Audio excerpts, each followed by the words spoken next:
સુરતમાં 11 મહિના પહેલા ઉત્તરાયણ પોલીસ મથકના પીએસઆઈનો એસીબીએ 10 લાખ કમાવાનો પ્લાન નિષ્ફળ બનાવી દીધો હતો।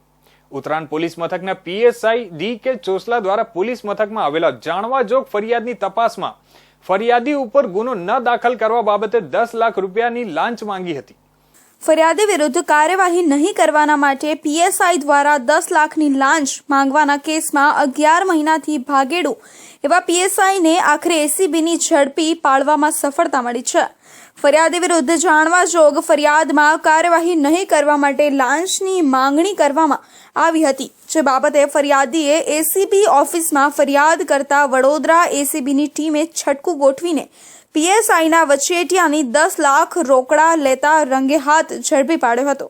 આ ગુનામાં એસીબીએ ત્યારે એકની ધરપકડ કરી હતી, જ્યારે હવે 11 મહિના બાદ પીએસઆઈ ઝડપી પાડવામાં આવ્યો છે।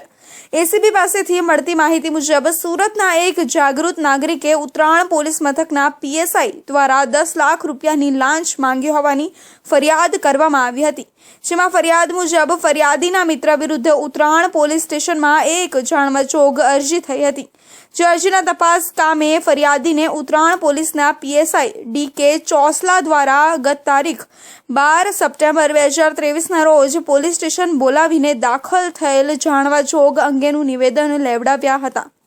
અરજીના સામે નિવેદન લીધા બાદ પીએસઆઈ દ્વારા પોતાની પાસે રહેલ એપલ આઈફોન 14 જમા લઈ લીધો હતો।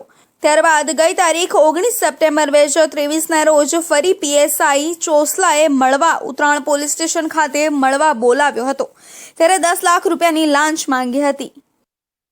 એન્ટી કરપ્શન બ્યુરોમાં ફરિયાદ મળેલી કે ઉત્તરાયણ પોલીસ સ્ટેશનમાં ફરજ બજાવતા સબ ઇન્સ્પેક્ટર ડી.કે. ચોસલા જેઓએ પોતાના બે અન્ય વચેટિયા પ્રજાજનો મારફતે એક જાણવાજોગની તેઓ ઇન્વેસ્ટિગેશન કરી રહેલ હતા।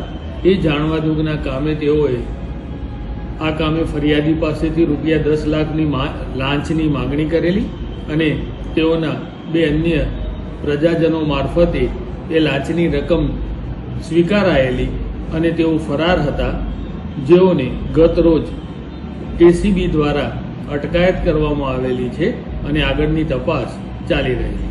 ફરિયાદીએ એસીબીમાં ફરિયાદ કરતા વધુમાં જણાવ્યું હતું કે ઉત્તરાયણ પોલીસ મથકના પીએસઆઈ ચોસલાએ ગત 21 સપ્ટેમ્બર 2023ના રોજ ફરી બોલાવીને જણાવ્યું હતું કે આ ગુનાની તપાસમાં તેમજ બીજા કોઈ ગુના દાખલ થવામાંથી બચવું હોય તો રૂપિયા 10 લાખ આપવા પડશે, ત્યારે પીએસઆઈ ડી.કે. ચોસલાને લાંચના નાણાં આપવા ઈચ્છતા ન હોવાથી એસીબીમાં ફરિયાદ કરી હતી। એસીબીમાં પીએસઆઈ માંગેલી લાંચની ફરિયાદને આધારે વડોદરા એસીબી ટીમે લાંચ સામે છટકાનું આયોજન કર્યું હતું।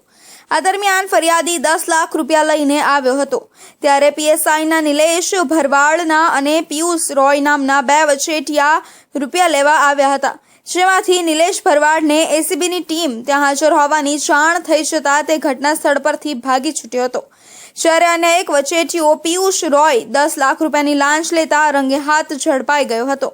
એસીબીના આ છટકામાં તે સમયે પોલીસ પીએસઆઈના એક વચેટિયાને ઝડપી પાડ્યો હતો, જ્યારે ઝડપાયેલ પિયુષ રોય પાસેથી પીએસઆઈ દ્વારા લાંચના 10 લાખ રૂપિયા લેવાનું રેકોર્ડિંગ પણ મળી આવ્યું હતું, જેના આધારે એસીબીની ટીમ ઉત્તરાયણ પોલીસ મથકના પીએસઆઈની પણ ધરપકડ કરવાના ચક્રો ગતિમાન કર્યા હતા। 11 મહિને એસીબીએ પીએસઆઈ ચોસલાને ઝડપી પાડ્યો હતો।